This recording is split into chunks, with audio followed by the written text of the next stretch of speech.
As it happens. City News.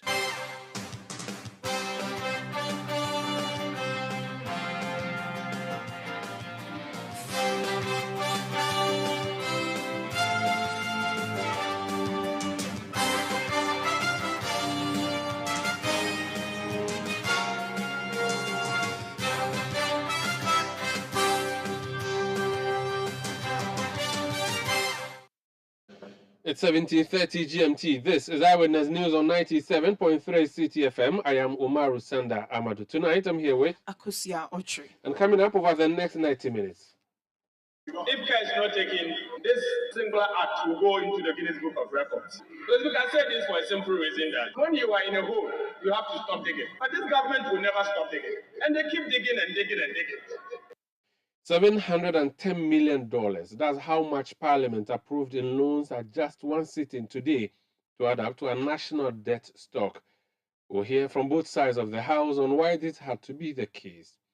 Also coming up, state prosecutors file fresh application seeking to have Ato Asian of defunct Capital Bank jailed after failing to pay back monies to the state as promised in open court. And later on Eyewitness News, former President John Dramani Mahama is on the campaign trail. Tonight, he is promising to fix the free SHS system. We'll touch base with his campaign, plus other flag bearer aspirants in the other party, that's the New Patriotic Party. Still with 97.3 Citi FM. More on this and many other stories on Eyewitness News. And in business, Ghana Association of Banks reiterates need for financial institutions to employ ESG principles to attract more funding. That's in 50 minutes from the business desk of Citi FM and Citi TV. Eyewitness News is coming to you from number 11, Dr. Martin Loop in Adabraka. In Accra, we are live across the globe on citynewsroom.com. We are live on Facebook. We are live on citynewsroom.com. We are live on YouTube. Across Ghana, we are on a number of affiliate stations, including Adwinpa 100.7 FM in Takwa, Beach 105.5 FM in Takrady, and Sky Power 93.5 FM also in Takrady. We are in the Bono region on Greener 95.9 FM in Sunyani, in the Ashanti region on Focus 94.3 FM in Kumasi, and Orange 107.9 FM also in Kumasi. In the Volta region, we are on Revival 99.3 FM in Tajavu, VOV Radio 95.7 FM in Hawaii. In the northern region on Radio Bimila 91.9 FM, in Upper East on Quality 88.7 FM in Garu, in Upper West on Tungsung 97.3 FM in Wa, and Jirapa FM 96.1 also in Jirapa. You can join the conversation by sending your messages to 0549-986-996. You can send tweets using the hashtag City Newsroom. Tweet at Umaru Sanda or at City973. Let's start off with Capital Bank. It is no more a bank. It's defunct now, but it was at the center of controversy. In fact, it was part of the first set of two banks that were collapsed by the government during the restructuring in the financial sector. It went down with UT Bank, so there was Kaput, Capital, and UT Bank. Subsequent to that, the state brought charges against people who were running that bank. Emmanuel Ato Asian was in the helm of affairs as CEO of the then bank, defunct Capital Bank. He was taken to court. Eventually, he was found guilty of causing financial loss to the state, and he was supposed to pay monies to the country or go to jail.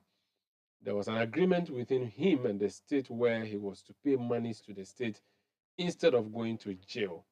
That money that he was supposed to have paid back, 90 million cedis, he confessed to having stolen that money after he entered into a plea bargain with the state under Section 35 of the Courts Act. He did not go to jail. The judge was furious that day, but still had to let him go because that was the agreement that was arrived at between his side and the state. He was supposed to make an initial payment of 30 million cedis. He did that to the state. He was supposed to pay some 60 million subsequent to that in three tranches. The first, which was supposed to have been paid by 28th April 2023. Tonight, we are learning that he has not made that payment and the state is unhappy. Hansen Ajiman is our court correspondent. Hansen, you're welcome to Eyewitness News. I've tried to summarize for our listeners the brief background to this story. Unless I've missed out some other things, you can please share with us what I may have omitted in my summary of the facts, and then share with us what the latest information is. Precisely as you've stated, Sandra, the case had to do with the banking sector cleanup.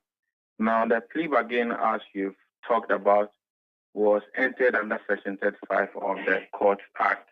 Now, Section 35 of the Courts Act indicates that when one is charged with an offense before the High Court or Regional Tribunal, the commission of which has caused economic loss or harm or damage to the state or any state agency, the accused may inform the prosecutor whether the accused admits the offense and is willing to offer compensation or make restitution and reparation for the loss, harm, or damage caused. Now, somewhere in December last year, days before the judge could come out with his judgment on this case, Atuasian went directly under this section and indicated that he accepts guilt.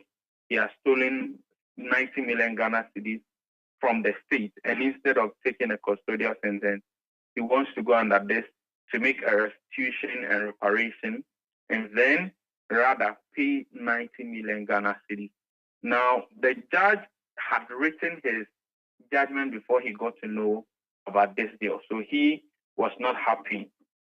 If you remember, initially, the judge said he was not going to accept this because, one, in his view, the offense that or the actions of Atuasian does not necessarily result in causing financial loss to the state, and two, the amount of money he intended to pay was not enough to cover for the cost that the government or the amount of money in totality the government said he had stolen. So he gave them time to confer and negotiate further. When they came back, the Attorney General's office, through the Deputy Attorney General, tried as much as possible to convince the judge that this is the best deal that he's been able to get, and that Atuasian started below 30 million Ghana cedis. And so for them to have been able to push the amount to 90 million, that's enough money. And also, if you look at the other point, that he will be handed a custodial sentence and they will now have to go and look for his properties and value them and put them on auction before they're able to retrieve the money, that will be a hideous tax for the state that they may never even be able to recover the amount of money. Having been convinced, the judge agreed to this deal. Now, on the day of agreeing to that deal, Atuasian paid 30 million Ghana cedis, meaning that it was left with 60 million Ghana cedis. Now, the 60 million was made into three tranches. So he was supposed to pay 20 million by 28th April, 20 million by the end of August, another 20 million by the end of December. The terms of the deal was that at any point in time he fails in meeting the payment timelines, the state can bring him for the judgment to be substituted for a custodial sentence. Now, this step that has been taken by the state standard is not surprising because at the time when a number of people had raised concern as to why the state will go in for such a deal, the Attorney General's office, through the Deputy Attorney General, had always communicated that if Atuasian defaults even one peswa after April 28th, they were going to make sure that a custodial sentence is entered for him. Now, I spoke to the Deputy Attorney General last week when news of the new CJ came up, when I engaged him on what he makes of the new CJ. I tried inquiring from him because that was the following day, which was a Friday, was the 28th, which will be the deadline for which he was supposed to make the payment. And he indicated to me that, yes, all their arsenals are ready, all they are waiting is for 28, but because 28 was a Friday and the Monday was 1st May, which will be a holiday, his thinking is that they can only confirm whether or not he has paid by 2nd May. And immediately they confirm that he has not made those payments, they are going in to make an application for a custodial sentence to be entered. So it is not surprising that just moments after Tuesday, when the Controller and Accountant General's Department communicated to the Attorney General's office that Atu Eastern had not made a payment of 20 million Ghana cedis, they immediately put in place the application for the sentence to be substituted for custodial sentence. Now, what this means is that it has to be served on him. Do you know if that has already happened? Any reaction from his side? Do you know when the court will be moved to deal with this matter? Is it the same court? What do we know? Well, we are yet to get to know if the matter actually has been served on him, but we are well aware that on the writ, as we have seen, the case has been scheduled to be moved on April 11, and so we are unaware the judge who would sit on this particular matter as of now. But what we know is that the state has filed the application, and that a date has been set, which is 11th of May 2023, for the parties to be heard. Very well. You were also in court today for the Sami Okudzeto Ablakwa case. Can you tell us what happened? So the court outrightly dismissed the contempt charges brought against Norton MP Samuel Okudzeto Ablakwa. The judge, in coming into the conclusion, indicated that the supposed bailiff who served the writ or the processes on Samuel Okudzeto Ablakwa, based upon which he refused and kicked the papers which the plaintiff or the applicant here thought amounted to contempt of court in the first place, was not a certified bailiff of the judiciary. Now, based on a directive that had been given by the Chief Justice that only certified workers of the judicial service can't serve writs on persons who have been sued. And it was proven that this particular bailiff was not a worker of the judiciary. And so the first level is that if he is not a worker of the judiciary, then he does not have the capacity enough to even serve the processes on Okudzeto Ablakwa for his reactions to, in the first place, constitute contempt of court. And the second thing was that Okudzeto, at the time he was being served, purportedly, had raised the issue about parliamentary immunity, which states that a member of parliament cannot, while undertaking his parliamentary business or on his way to parliament, be served with court processes. And because this case has come up in a number of times, and there have been some guidelines on how it should be done when you want to serve a member of parliament, i.e. going through the office of the Speaker of Parliament, for the office of the Speaker of Parliament to make the said member of parliament available for questioning, investigations, and whatsoever. The court indicated that the supposed bailiff breached the processes or breached the parliamentary immunity that is enjoyed by Honorable Okudzeto Ablakwa. The third angle is that this contempt charge, even though it was brought by an application made by a private citizen, which is Reverend Kusi Boateng, it had the same test as any other criminal test, which is that you have to prove your case beyond reasonable doubt. And any form of doubt or inconsistencies material to the facts that you produce should rather inure to the benefit of the respondent or defendant here. Now, the inconsistencies as were identified by the court were that, one, the bailiff indicated that Okudzeto Ablakwa was served at the premises of Metro TV. The facts and the statement as was presented to the court was that he was served in his car. Now, the judge couldn't reconcile the two as to which of them is the case, whether he was served on the premises of Metro TV or he was served in his car. The second inconsistency had to do with what exactly he was served with. Now, the bailiff indicated that he served issues, statements and documents relating to the defamation case. But on the statement relating to the contempt, he was rather served with an injunction notice. And so on that same level, the court is unclear what exactly the applicant is seeking to prove that he served the defendant here or respondent here, Samuel Okudzeto Ablakwa. The last thing was that there was no proof of service. And so even though you went to serve him with the processes and he disagreed or he did not take these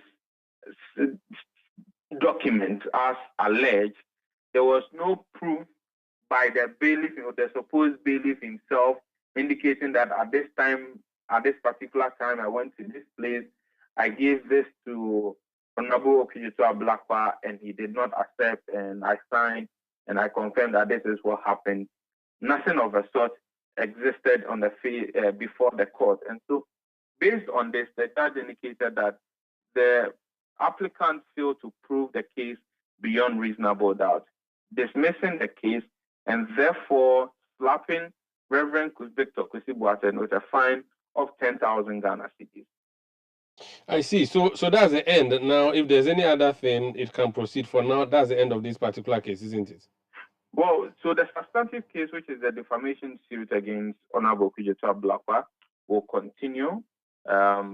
We know that this defamation case came about as a result of some revelations made by Honorable Okudzeto Ablakwa to the fact that Victor Kwesi Boateng was operating under the same name, under another name as Kwabena Edu-Gyamfi, for which he used to register a company, the company which got a contract, some government contract, and also that same company gave some money to the National Cathedral Secretariat, which the National Cathedral Secretariat returned to him.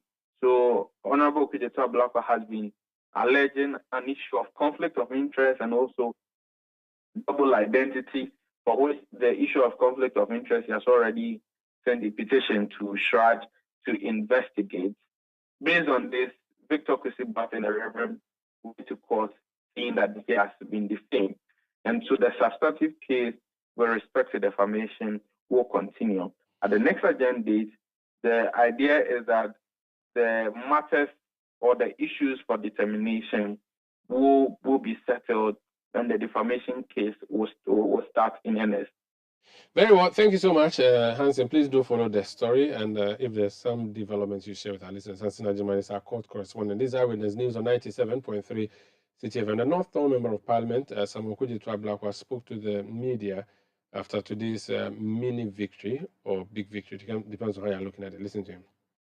I'd like to, first of all, thank the Almighty for this significant juncture in the series of exposés that we have been carrying out. I would also like to thank the National Democratic Congress, led by our General Secretary, and most importantly, my colleagues in the House, who have really stood by me throughout. I would like to thank all of them, and also the people of Ghana who have remained resolute behind the truth and behind justice. Clearly, the judgment is very sound. You see that even in the case that they brought, it was fraught with all kinds of inconsistencies, irregularities. You had the erudite judgment of the respected judge. At this point, we want to make it clear that what we are doing by way of exposing the rot and the canker is not just for partisan gain. As our General Secretary has said, it's about the soul of our country. It's about truth, it's about justice, and it's about protecting the public purse. We cannot have people conduct themselves in ways that brings not only our country, but even the Christian faith into disrepute. People hiding under the cover of religion to perpetrate crime. We cannot accept that. And that is what continues to drive us. So we want to assure you that we remain unperturbed. We have rather been motivated by the series of developments. So that's Northern Member of Parliament, the Honorable Samuel Okujeto Ablakwa. This is Eyewitness News on 97.3 Citi FM. And now talking about Okujeto Ablakwa, he has been on another expose spree. He has been sharing on his social media timelines some investigations he said he has conducted into the National Cathedral. And he has been publishing that variously about some of what he described as shocking findings that he made, having traveled to the United States of America and so on. He calls it the latest National Cathedral expose, the American edition, for God and country. And he shares photographs and some work that he said he has done in relation to the engagement with some companies that are involved in the National Cathedral. If you go to our website, citynewsroom.com, we have some more on that particular story. This is Eyewitness News on 97.3 Citi FM. When we come back, $710 million. That's the latest figure that Parliament has just approved in loans for the Republic of Ghana. Eyewitness News. Be there as it happens. You know, Papa, see that? And it's rickety car. Hey, Papa! Bobo, so how's your engine now? It is half man, half amazing. Thanks to Quartz and you can feel better energy. Can't touch this.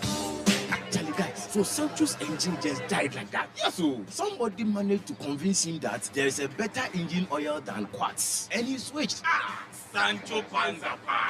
Now, which engine oil can be better than Quartz? No other, my guy. Quartz with its age-resistant technology, it keeps your engine younger for longer.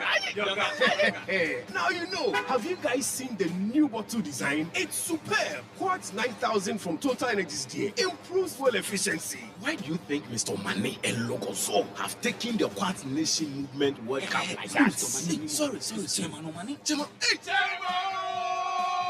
Quartz. Keep your engine younger for longer. Let your voice be heard on Eyewitness News on Facebook at facebook.com/Citi97.3, Twitter at twitter.com/Citi973, and Instagram at instagram.com/Citi973 with the hashtag Eyewitness News. You're welcome back. Now, Parliament has approved a loan agreement between the government and the World Bank for an amount of $200 million to finance the Ghana Digital Acceleration Project. The House also approved an amount of $150 million for the financing of the West Africa Food System Resilience Program, which is under Phase 2. It is further approving a loan agreement for an amount of $60,600,000 as third additional financing for the Ghana COVID-19 Emergency Preparedness and Response Project. Parliament further approved an on-lending agreement between the government and the Development Bank Ghana for an amount of €170 million to support the establishment of a financially sustainable development bank. Part of the loan agreements approved is a $150 million facility from the World Bank to finance the primary healthcare investment project and an amount of $150 million to finance the public financial management for service delivery program. Here's Minority Leader Dr. Kazel Atuforsin. Of $710 million. Today, $710 million. The Speaker, at the time the country is in debt distress, at the time, 710 million. The Speaker, at the time that the country is in debt distress, defaulted in debt repayment, both domestic and external. The Speaker, if care is not taken, this singular act will go into the Guinness Book of Records. The Speaker, I said this for a simple reason that when you are in a hole, you have to stop digging. But this government will never stop digging. And they keep digging and digging and digging. The Speaker, that is my concern, and that is why I'm saying we will go into the Guinness Book of Records. As the only country on earth, when at the time that they are in debt distress, they keep continuing, they keep digging and adding on to the debt. and adding on to the debt. I hope and pray that they will learn from it going forward. But let it be noted that this minority, the NDC minority, voted against those laws. Let it be noted. And let them carry their own cross. Mr. Speaker, whilst we were on recess, one issue that dominated public discussion and got many of our citizens worried about our environment and the collective survival as people, Mr. Speaker, centered around the leaked report on the state of illegal mining in Ghana. Mr. Speaker, the said report, which was authored by the former Minister of Environment and Chairman of the defunct Interministerial Committee Against Illegal Mining, upon the request of the Chief of Staff to the President, revealed solid details about the government fight against illegal mining in our country. Mr. Speaker, the ongoing discrimination and the unbridled destruction of our forest reserves, natural resources, rivers, and water bodies in search of gold and other minerals has never been lost on the people of Ghana. Mr. Speaker, this House has approved millions of US Ghana cedis for the fight against illegal mining. However, what came as a shock to many of us, confirmed in the report, is the overwhelming evidence which shows the extent of official complicity in the Kanka. Mr. Speaker, indeed, this report has confirmed the state itself has been involved in this illegal menace. Mr. Speaker, this report indicts many in government and provides both material and collaborative evidence that this House cannot ignore. Mr. Speaker, this damning verdict comes on the heels of a similar recent investigation by Al Jazeera News Agency. Many have raised questions over the recent link between illegal mining activities in the country and this international gold smuggling syndicate in what looks like an organized crime, Mr. Speaker, sadly. Indeed, clear variations between reported volumes of gold that leaves the shores of Ghana lately and what is declared by the official authorities lends credence to the fact that something interesting is happening. So Dr. Kese Olatunfosin is the leader of the minority side in Parliament. So let's now listen to Deputy Finance Minister Dr. John Kumar. Our recall today was to complete an important assignment of loans that we have contracted previously, but we've not been able to ratify in Parliament. Let me put on record that the facilities that were approved today are not new loans. These are not new loans or new facilities. These are loans that are already on our books and required parliamentary approval, but we were unable to do before we rose the last time. One of them is the World Bank International Development Association support for our public sector reforms, and then the digitalization agenda of government that they are supporting with some facilities. We also had to reallocate some funds from the Afrexim Bank, the $750 million we took last year. We needed to reallocate some of the funds to some more priority projects of government. So these are not new loans. These are some of the reallocation we did, and to approve the already made available funds to Ghana, but which Parliament had not been able to approve. Finally, we also looked at the EIB facility of 170 million euro, which was on lent to Development Bank of Ghana, DBG. So Parliament needed to approve that process as well. These are loans we have already taken on our books. So Parliament just approved the on-lending agreement between Government of Ghana and DBG. So we just want to put on record that government is not taking new facilities. These are loans we have already contracted on our books and required parliamentary approval. So that's what we want to put on record. Thank you very much. Well, I don't know where you did the calculations from, because they are different amounts. I don't know about that figure, because I know about the 170 million from the European Investment Bank for DBG. I know about 500 million from the World Bank Group for the various projects on digitalization and other interventions in the financial reform side. And then also the reallocation, the 750 million, we did 98 million of that money on reallocation for the Swami interchange. This is to fast track some of the projects that government consider as priority. So these are the facilities that we touched on. They are not new loans. These are loans that are already on our books but required parliamentary ratification. Dr. John Kumar is a Deputy Finance Minister. This is Eyewitness News on 97.3 Citi FM. Let's go to the Yape Kusau constituency and speak to the representative of the people there, Honorable John Abdullah. You're welcome to Eyewitness News, sir. Thank you very much. Your leader lamented and raised so many issues about the state of affairs in the country, saying that we are currently in a hole and we should stop digging. And yet, the House approved $710 million extra on our books, even though I've just heard John Kumade explain that it's not a new loan agreement. Is that really the case? Thank you very much. First of all, it is not true that the House unanimously approved those loans. If you first of all look at the committee report, it will tell you that it is by majority decision. It is a committee report that would normally inform the House as to where to go. And the committee report would attest to the fact that the minority side objected. And so the majority carried the day by one single vote. It was the same with the taxes in Parliament. Despite the resistance we put up, calling for a head count, all those draconian, inimical taxes that would very soon burden Ghanaians, all of them were passed by the majority side.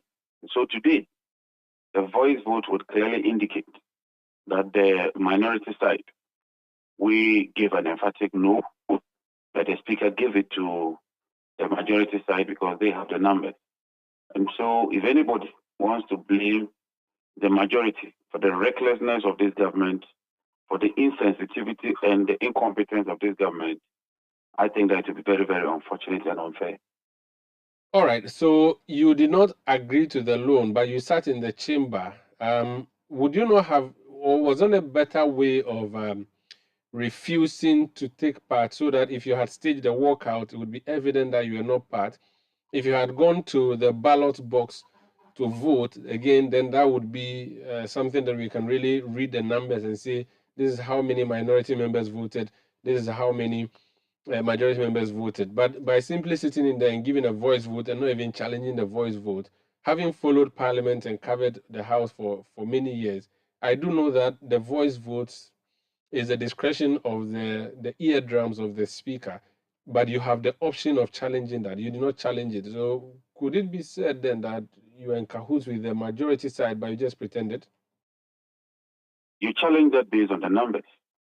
The numbers will tell you that when you call for a head count, you would win. You don't call for a head count just because you want, say, 20 people to vote yes, and then 15 will vote no, and it will be on record that 15 voted no.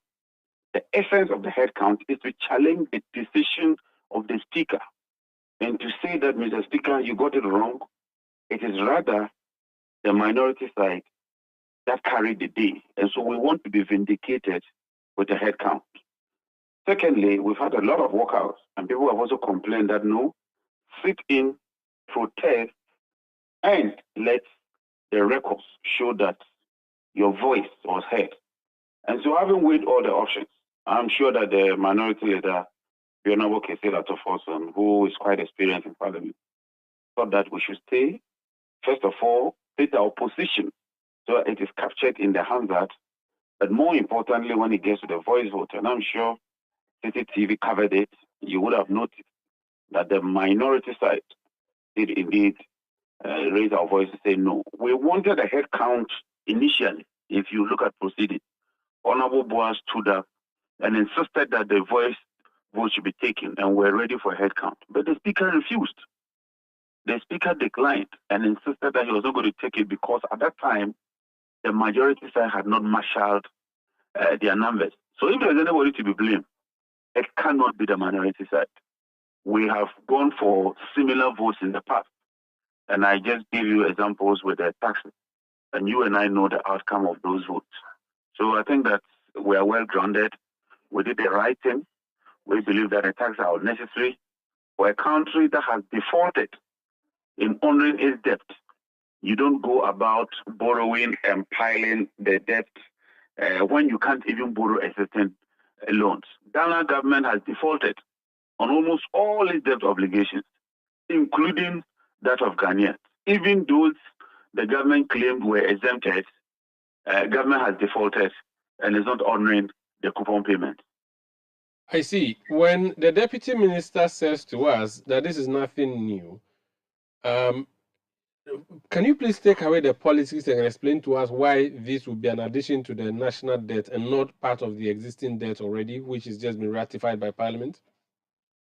The deputy minister is being very, very disingenuous, to say the least. He should better go and read the report that came from the committee. The committee says this is a loan agreement between the government of Ghana and the World Bank for 200 million. Another one is with IMF for about 150 million. Another one for coverage for about 60 million. What he calls as on-lending simply means the government will borrow and on-lend it to another entity. That's what we call on-lending. On-lending means that I borrow and I onwardly lend it to you. So as far as the parties are concerned, government is a party to that agreement.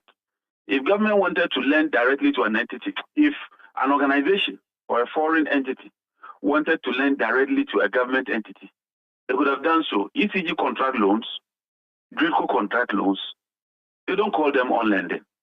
On-lending means that government is part, and even contingent liability. When these organizations fail to pay and it crystallizes, government is compelled to absorb that and account that onto the national accounting framework. That is why our debt to GDP has all of a sudden increased from about 79 to 104%, because this government deliberately refused to capture certain national debt, like the Sino-Hydro facility, like the Daiichi bond, and all those other extra bonds that they deliberately use creative accounting to put off the balance sheet. The IMF has suddenly come to tell them that no, that is not in accordance with the Public Financial Management Act. That is not in accordance with public accounting systems. Absorb them and put them back onto the national balance sheet. So all of a sudden, our debt to GDP has ballooned from about 79 to over 100%.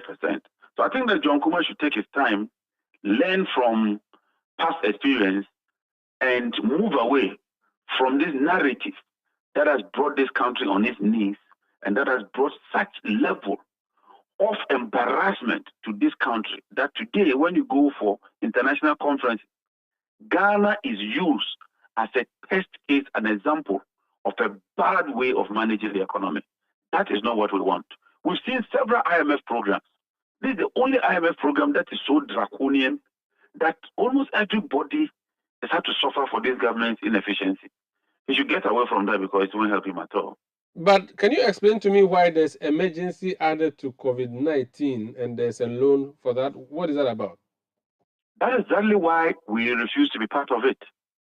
Even the past approvals that we gave, the previous approvals, have not been well accounted for. And Auditor General's report is clear. If you read that Auditor General's report, it tells you that those COVID funds were misapplied, underutilized, and not properly managed. So if past experience is anything to go by, we do not even see why we need the system. Most countries have gone past COVID and are doing very, very well. Ghana has decided that it will get bogged down by a so-called COVID pandemic, misuse resources. And the interesting thing is that most of those loans, they have grace periods.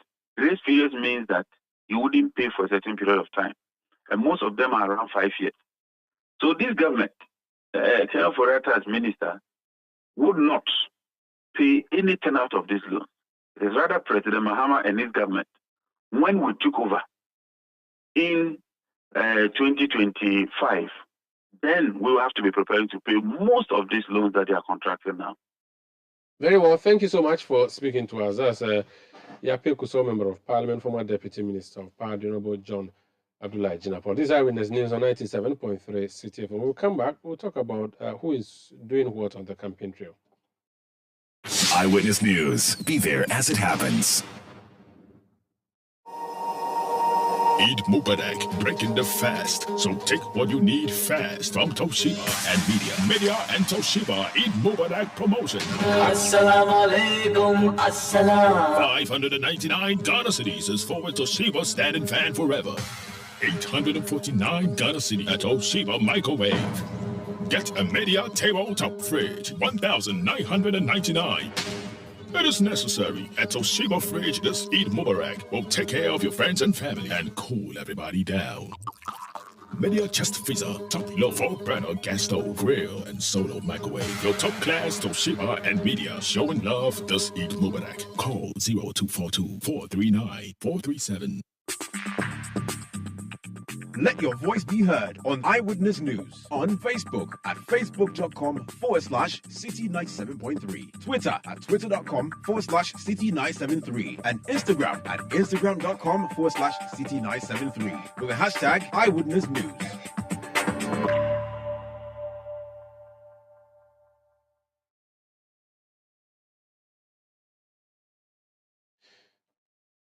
This is Eyewitness News on 97.3 Citi FM. We are coming to you from our studios in Adabraka, in Accra, around the globe on citinewsroom.com. Let's go on the campaign trail now. Former President John Mahama is seeking re-election as flag bearer of the NDC and then subsequently re-election as president of the country. He's currently on a campaign tour to the Upper East region, the region that hosted the May Day celebrations. He spoke about a number of things.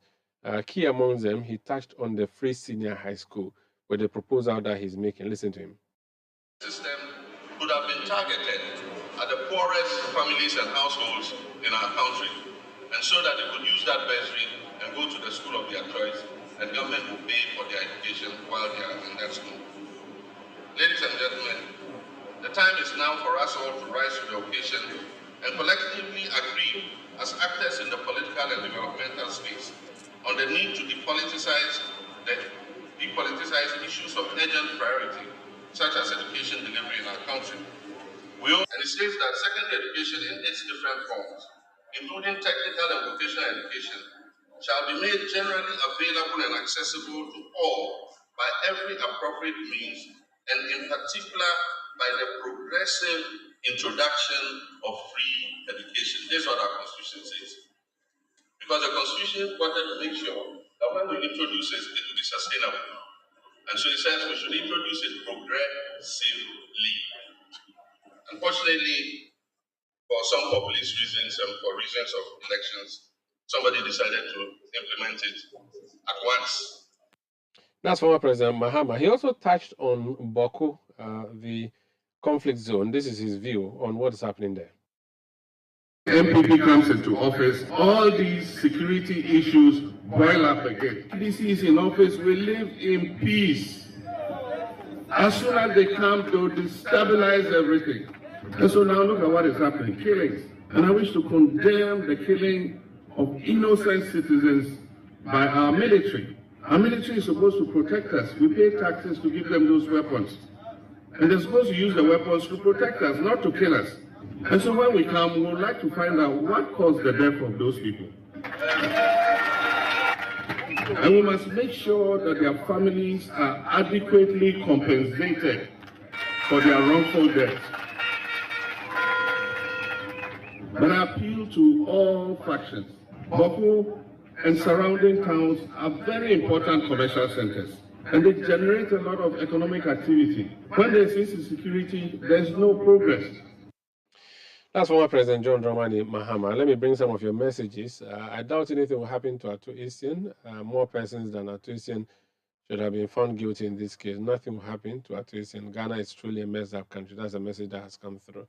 Babamu from Tamale Central also says, kudos to the AG department for the job executed. Mr. Ato Etienne and his colleagues must face the law. Alex Kofi Yareni says, my problem with these huge loans is that it has become an albatross, or they become an albatross on the neck of Ghanaians. I can't point out any meaningful impact of these loans either. Akapo Junior from Hafomim says, I can't fathom why the House, especially the opposition, keeps approving the loans when they really know and appreciate the fact that our debt profile is not sustainable. Well, the minority says it was not part of it. I'm beginning to suspect kickbacks. That's what you're saying. Nana Poku from ACM says they will praise the court when it favors them, but when it goes against them, they accuse the court of being influenced by government. Other politicians should learn from Honorable Blackwell and do the needful because no one is bigger than our beloved country, Ghana. This is Eyewitness News on 97.3 Citi FM. Do send your message to 0549 986 996. Let's go to some other stories now, Akusia. The management of Tamale Teaching Hospital says it is investigating an incident that led to an alleged assault of a patient and her relative at the hospital. In a viral video, a woman is seen to have fallen to the ground with some eyewitnesses supporting her to stand on her feet. It could be heard in a voiceover that a security man had denied access to a patient who was discharged and had gone to pay her bills. Upon her return, she was refused entry into the ward. Speaking to Citi News on the issue, the PRO for the hospital, Aliu Zubeiru, said the hospital was in the process of setting up a committee to investigate the incident. Preliminary investigation indicates that the argument was the result of the patient relative forcing her way into the ward, which was against our laid down rules as to who goes into the ward at what time. Remember, we have visiting time for all the wards in the hospital.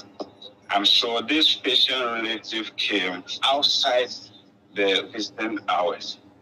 And so our security was just to try as a faith not to allow her in. And then in the process, that argument came out. We have actually instructed all the wards to look out for patient relatives that may come to check on their patient. And even if it is outside the ward, the visiting hours, they should find a way of assistance. And so beyond that, we will be glad to have a report. And like I mentioned earlier, if the report indicates that our staff did something wrong, we definitely trigger our internal disciplinary processes, and which includes taking the person through the code of conduct. And whatever disciplinary action that is legally allowed, we will not relax to go through that. Aliu Zubeiru speaking there. He's the public relations officer for the Tamale Teaching Hospital. Let's go back to the campaign trail. We just brought you soundbite from former President John Mahama, who is campaigning in the Upper East region. Over the weekend, Alan Kojo Chamantin embarked on a walk, a Drew Soup walk, as he called it, in Accra. Let's touch base with other candidates. The Honorable Esikado Keita, Member of Parliament, is Joe Gatti. He's former Attorney General, former Minister of Railways. Himself has been doing some work. He took his campaign international to Canada, isn't it? Honorable Joe Gatti, welcome to Eyewitness News.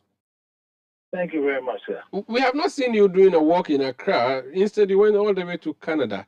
How is your campaign coming out? Well, my campaign is coming up well. I mean, this is a time for, in my view, for the family meeting, if I can call it that. We are going to a very particular set of people who are going to vote in August, at the end of August. So our focus is there. I'm not criticizing anybody's campaign. I mean, you decide what you want to do, but my campaign team has decided at this time that we will not do certain things. We'll do them at the appropriate time for us. So you are doing an in-person campaign, or you're meeting the groups and you're doing it on the quiet, because you also need the media side of things, don't you? Yes, I mean, so I went to Canada. I think it's in the media. We went to Ahafu during the weekend. I think it will be in the media tomorrow. The Ahafu meeting was very good. I mean, after I finished talking to them, they were rather reminding me of times that I've come to Ahafu, I think before 2020. And they were reminding me of funerals I attended, rallies I attended. I had assisted them in the past, and it was very exciting. And that meeting broke into singing of songs of praise because after I finished speaking, they seemed to have bought into the message quite well. I'm meeting Greater Accra. From there, I'll go to Eastern Region Water. So we are working. Fortunately or unfortunately, I'm a member of Parliament. So today, for example, I'm just coming out of Parliament. They called us back. I have to have a responsibility there too. So we are working according to our parliamentary duties as well. So I have no problem at all with how my campaign is going. The external branches also vote. Each external branch has 3 votes. I think together they have about 80 votes. And the good thing about the external branch is that I think that by virtue of where they are and what they do, they have some level of independence, as you say that. If you ask me to expand on it, I won't expand on it.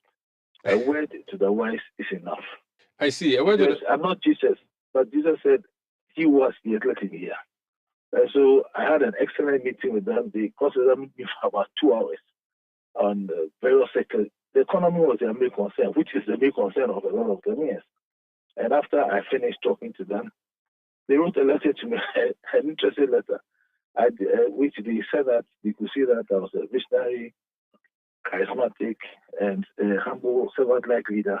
And they felt that if I was given the opportunity, I can take Ghana onto the path of prosperity. That was their view. I solicited a letter from them, signed by their secretary. So as far as I'm concerned, my campaign is moving on well and according to plan. I see. The ineffective rail sector of Ghana would continue to be an albatross around your neck, considering that you were the first minister for that sector in the Akufo-Addo government. The fact that there are no trains running would be attributed to you, whether or not you are the current minister. The fact that there's no SkyTrain in the air over the Circle interchange would be attributed to you, whether or not you are the current minister. How do you hope to disentangle yourself from that albatross? Well, first of all, I know if you hadn't brought up SkyTrain, I would have given you an award because I know every time I talk to you, you bring it up. I think you have been, some people have organized for you to continue to bring it up and think that it will perhaps let me vanish from the sea. But funny enough, those people are from Esikado, very, very close to your home. So you have to take it up with them. I want to assure you that whether the people are from Esikado or from the Eastern region where you come from, it will not run away. Greater Accra. Please don't think I'm from Greater Accra. Greater Accra, okay, sorry. First of all, I've said it time and time again that we signed the necessary documents, and I wasn't going to sign.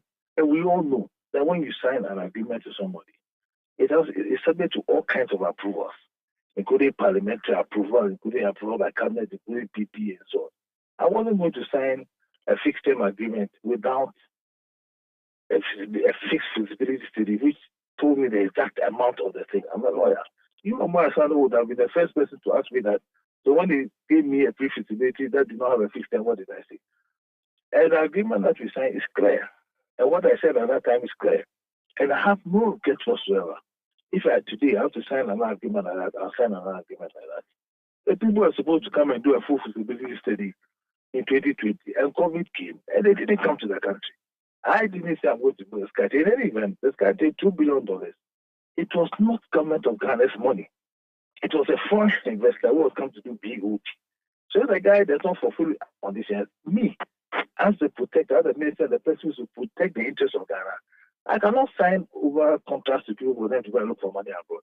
They have to convince me that they have satisfied the conditions before I can take it to cabinet. So if I take it to cabinet, they will ask me questions. So what we signed had condition precedents, what they call CP. And I think it had about 11 condition precedents. And if you don't fulfill it, nothing will happen. In any event, even if it had gone to parliament, me and you know that XTS went to parliament. Professor Atamos said famously that he was sending his vice president to go and kneel the head. After they came to parliament to approve it, it didn't come on. Me and you know about Hope City, which was announced. So that was, I mean, if you tell me that Sky City will be hanging around my neck, there are more things hanging around other people's neck. And when they come, they will speak. I come to the railway sector, please. You ask me a question, let me answer. Mara, I know you. Go ahead. Let me answer the question. You ask me about the railway sector. Listen, when I was minister, the trains were moving. before COVID, the Accra line was moving, and then Takwadi line was moving. I can send you videos. It stopped because of COVID. After COVID, and even come to this new minister, the question was that should we continue operating the old gauge, the narrow gauge, or we should just change everything to standard gauge? And let me tell you, instead of buying new land and acquiring new land, if you go to Western region, for example, they are changed. Their standard gauge is on the same land that the narrow gauge was on. And as I speak to you, what happened was that it was agreed that we cannot continue to run the trains. They must stop once we complete the line. So we are moving to standard gauge. If you want us to run, I'm sure if you want the minister to run the old trains, which run at 25 miles per hour, it will continue to run. But we are moving to standard gauge. It was during my era, standard gauge was first lead in the country. Just like standard gauge. And so standard gauge will take some time for it to be done. And it's being done. So I don't have a problem with that at all. And I can come to your studio and answer all the questions on the way. And I don't find it as an albatross around my neck. I find it as a blessing. Very well. Because when I went to Ahafu, please, Omar, please, don't call me. Yeah, Mama, when you call me, let me answer. When I went to Ahafu, they said to me that if you become president and you do the railway alone, we shall never forget you. I was serving. When I become president, I will take the decisions. And the railway will be my priority. Okay, can I come in now with my final question? Please, the polls have been coming. They are putting Dr. Baumia, Alan Chomantin, and your friend from Fantiland, Kennedy Pong, as the top three. You are not in the top three. How hopeful are you that you can obtain things before your primaries in November? The polls were coming in Donald Trump time, and he said famously that the only poll that is important is the election. You have even talked about November. Let's look at the August election first, then we come to November. The only poll that is important is the election. And, polls, people do fake polls, they do all kinds of things. Even the kind of questions they ask. I know a poll that they asked. They were asking that they mentioned two names. Between X and Y, who do you think will win? Even the question that they asked for polls, I thought you knew better than that. I'm surprised that you asked this question. You don't believe in the polls. You don't trust them. The only poll is the poll that happens on the election day. If EIU conducts a poll tomorrow and says that you are in the lead, would you trust it? And the only poll I trust is the poll that is done on election day, the voting. And from what I know, and from the experience I have, even on the last day, this can change. Very well. I've been to too many elections to see. Very well. We'll be following this closely, and then, of course, your campaign as well. And then, if there's need to call you again, which I know there will be so many needs to do that, I would invite you again into our studio set. Please, and when you invite me, you have my permission to ask your two first questions. Railway and SkyTrade. I'll answer them again. Thank you very much. I'll constantly remind you. Thank you so much. That's honorable. I had a wonderful evening. You too. That's Honorable Jogate, is Kado Keta Member of Parliament, former Attorney General, and NPP flag bearer, hopeful. This is Eyewitness News on 97.3 Citi FM. Up next, Nestle Nete is in studio to bring us business news. There will be no point blank tonight because we have an EPL game coming up between Arsenal and Chelsea. I'm not interested in any of them, but I think Chelsea should just lose, just to make me happy. My name is Umar Osanda Amado. I did this with Kosia Otri. Production by Wells Kobna and Beverly London, as well as Fretete Javano. Technical support from Daniel Squashi. Edwin Kwakufi helped us with the new media side of things. Good night. Eyewitness News. Be there as it happens. You Papa see that? And it's rickety car. Hey, Papa! Bobo, so how's your engine now? It is half man, half amazing. Thanks to Cause and you can feel better energy. Can't touch this. Actually, guys, so Sancho's engine just died like that. Yes, so somebody managed to convince him that there is a better engine oil than quartz. And he switched. Sancho Panza. Now, which engine oil can be better than Quartz? No other, my guy. Quartz with its age-resistant technology, it keeps your engine younger for longer. Now you know. Have you guys seen the new bottle design? It's superb. Quartz 9000 from Total Energies DA improves fuel efficiency. Why do you think Mr. Mane and Logoso have taken the Quartz Nation movement World Cup like that? Sorry. Quartz. Keep your engine younger for longer. Get the details. Every significant financial transaction, every market movement, and all the policies that affect your business. City Business News. Be informed. Time now for City Business News on Eyewitness News, powered by citybusinessnews.com. My name is Neti Ajaho. Let's settle for the details now. The Ghana Association of Banks has re-emphasized the need for financial institutions to adopt environmentally social and governance principles in their practices in order to attract investments. The association explains that ESG assets are now first in line to attract bigger funding and investments, as companies that incorporate these principles into their strategy have gained several benefits, including increased market trust and value for shareholders. Johnny Wise, the CEO of the Ghana Association of Banks, and he's been speaking on the issue. We are at a point in the life cycle of financial institutions across the world where, as a financial institution, your ability to even attract funding is being marked in your compliance on ESG. So it is not just for the environment, which is the most important part of it, but it's actually a survival issue for us. And that is why, since the launch of the sustainable banking principles, where we work very well with Bank of Canada, EPA, and the support of ICE, to launch the 7 principles, which, as we speak, though we've not gone through the whole cycle of the training program from principle 1 all the way to principle 7, we, working through the plans, started the implementation one way or the other. So we don't wait until the training program is fully embedded within our DNA. So clearly, from principle 1, that is the identification, measurement, and monitoring of the impact of our lending activity on the environment. That was the CEO of the Ghana Association of Banks, John Iwa. The National Communications Authority has assured Ghanaians that the SIM register has not been breached. This comes after some Ghanaians complained that other phone numbers were linked to their Ghana card after checking with the short code given by the NCA.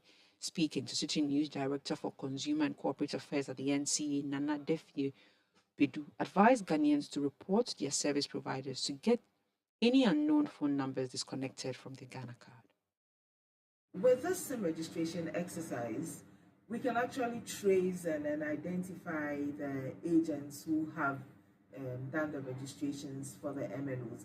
In fact, even before the SIM registration exercise, I believe that the MNOs had a system where they were able to trace these agents because they were paid on some form of commission basis based on their supply chain. So we actually can identify them, and the NTA will be working with the MNOs to address this. I'd like to take this opportunity to assure consumers and the general public that the SIM registration or the SIM register has not been breached. What happened was that people actually, these unscrupulous agents, use people's Ghana cards to do the star 404. That was the first stage of the registration after they had done the legacy registration. That was the Director for Consumer and Corporate Affairs at the NCA, Nana Defie Bedu. President Akufo-Addo has reaffirmed government's position on the zero VAT on locally manufactured vehicles in the country. This, he believes, will create an enabling environment for private investors to partner government on its development agenda in the automobile industry. Speaking at the official opening of the Rana Motors Assembly Plant in Amasaman, President Akufo-Addo assured of government's commitment to make Ghana a leader in the automobile industry. I've charged the Minister for Finance, upon the resumption of Parliament, to submit the required legislative instrument proposing the implementation start date for these outstanding provisions of the Act. implemented. The implementation of these outstanding provisions will trigger the full implementation of the Ghana Automotive Development Policy and drive further investment into the industry. We will continue to do our part to position Ghana as a strategic partner in helping the continent achieve the target of assembling 1.5 million vehicles per annum by the end of 2023, as projected by the Association of African Automobile Manufacturers, and to take advantage of the Africa Continental Free Trade Area, whose secretariat is located in our capital of Accra, to exploit the bigger African market for domestically assembled vehicles. President Akufo-Addo speaking there. And that's it for City Business News on Eyewitness News. It was powered by your most comprehensive business news website, citybusinessnews.com. My name is Nete Ajahu.